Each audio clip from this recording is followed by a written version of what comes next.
আপনাদেরকে স্বাগত জানাচ্ছি।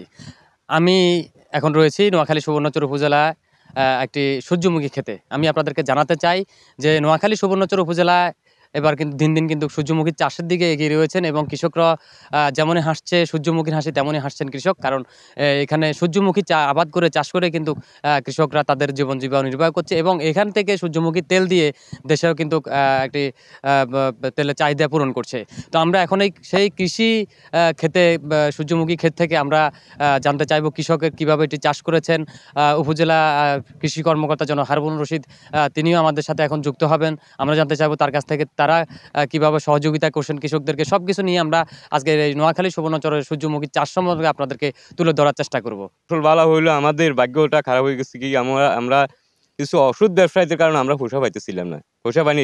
আমাদের কৃষকেরা একটু মানে লঞ্চের বাগে ছিলাম। এই বছর আছে, তারপরেও আমরা ধরে রেখেছি ঐতিহ্য সারি নাই। তার কারণ সূর্যমুখী ব্যবসায়ীরা মনে হয় আমাদের কাছ থেকে এক রেটে নিয়ে আমাদের মাল দিয়ে এই গাড়িতে আবারই আমাদের ওরা মনে হচ্ছে 800-900 টাকা 1000 টাকা পর্যন্ত ব্যবসা করে ফেলছি। আমাদের কিন্তু চালানো ছিল না, তাই এই বছর একটু মাত্রা কমছে। কমলেও আমরা ধরে রেখেছি, এই মাঠটা সূর্যমুখীটা ধরে রেখেছি। আগামীতে এখন বর্তমানে যে হিসেবে ফসল আছে ইনশাল্লাহ, আবহাওয়া যদি ঠিক মতন থাকে তাহলে আমাদের এখানে লসের কোনো কারণ নাই। মেশিন আছে, তেল চিবাই তেল খাইতে পারি, এমন তেল বিক্রিও করতে পারি। ওনারা অনেকে মনে করেন তেল লইয়ে যায় আমাদের থেকে। গত 21, 22, 23 এই 3টা বছরে আমাদের এই মাঠে পুরোটাই আপনার সূর্যমুখীর চাষাবাদ ছিল।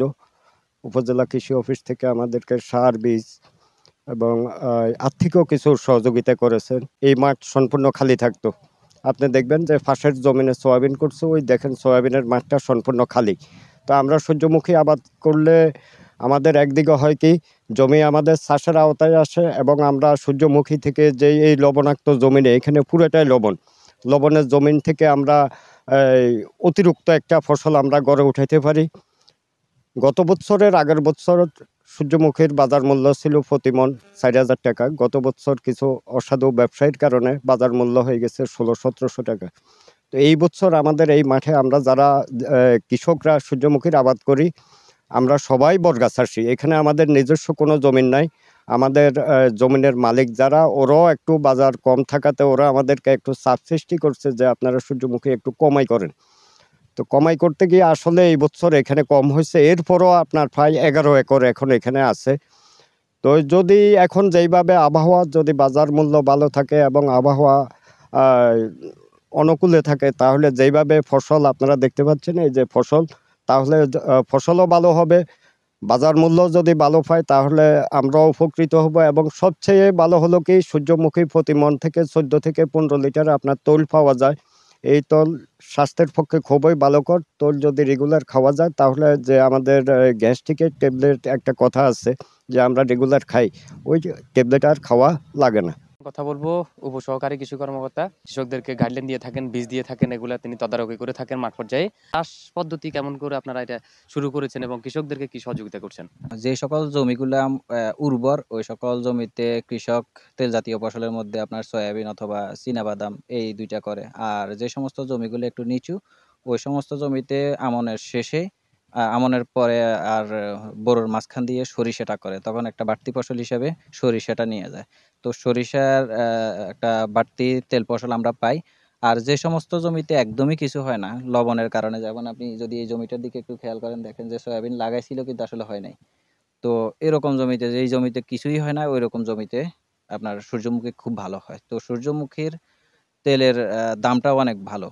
আপনার ওমেগা 3 ফ্যাটি অ্যাসিড একটা থাকার কারণে আপনার হার্টের জন্য এই তেলটাও খুব ভালো। তো এই কারণে আমরা আসলে কৃষকদেরকে উৎসাহিত করতেছি, যে সকল জমি একদমই পতিত, কোনো রকম কোনো ফসল হয় না, ওইরকম জমিতে যদি সূর্যমুখী করে তাহলে বাড়তি একটা ফসল পেলো, পাশাপাশি তেলের কৃষকের নিজের পারিবারিক তেলের চাহিদাটাও মিটলো। এবং যদি অতিরিক্ত হয় তাহলে উনি বিক্রি করে দেশের তেলের যে আমদানিটা ওটা কমাতে সক্ষম হবে।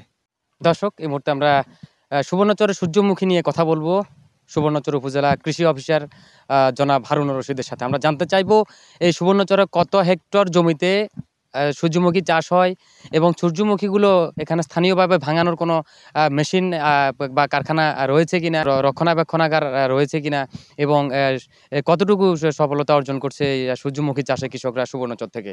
চলতি অর্থ বছরে সুবর্ণচর উপজেলায় 101 হেক্টর জমিতে সূর্যমুখীর আবাদ হয় এবং বিগত সময়গুলোতে সূর্যমুখী মেশিন ভাঙানো, সরিষা সূর্যমুখী ভাঙানোর জন্য কোনো মেশিন ছিল না। গত 2-3 বছরে আমাদের সুবর্ণচর উপজেলায় প্রায় 12টি এবং 12 বা ততোধিক মেশিন স্থাপন হয়েছে এবং কৃষকগণ উৎপাদিত সূর্যমুখী স্থানীয় এই মেশিনগুলোতে ভাঙিয়ে তারা নিজেরাই ভোগ করে। এর পাশাপাশি সুবর্ণচরের স্থানীয় মানুষজন তাদের থেকে কিনে, দোকানগুলো থেকে কিনে নিয়ে যায়। আমরা সুবর্ণচরের চাহিদা মিটিয়ে দেশের অন্যান্য জায়গায় সরবরাহ করা আমাদের পক্ষে সম্ভব হচ্ছে। আমরা আশা করি দিন দিন সূর্যমুখীর আবাদ আরও বৃদ্ধি পাবে। এর মাধ্যমে আমাদের কৃষকের আয় বৃদ্ধি পাবে। কৃষকের আয় বৃদ্ধি পেলে কৃষকের মুখে হাসি ফুটবে এবং অল্প সময়ের মধ্যে সুবর্ণচরের গণ্ডি পেরিয়ে এই সূর্যমুখী আমাদের দেশের অন্যান্য অঞ্চলেও এর আবাদ ও সম্প্রসারণ বৃদ্ধি পাবে। এর মাধ্যমে তেলের আমদানি নির্ভরতা কমে আমাদের দেশের তেল উৎপাদনের সক্ষমতার কাছাকাছি পৌঁছে যাবে ইনশাআল্লাহ। নোয়াখালী সুবর্ণচর থেকে মোহাম্মদ ইমামউদ্দিন সুমন, চ্যানেল এস।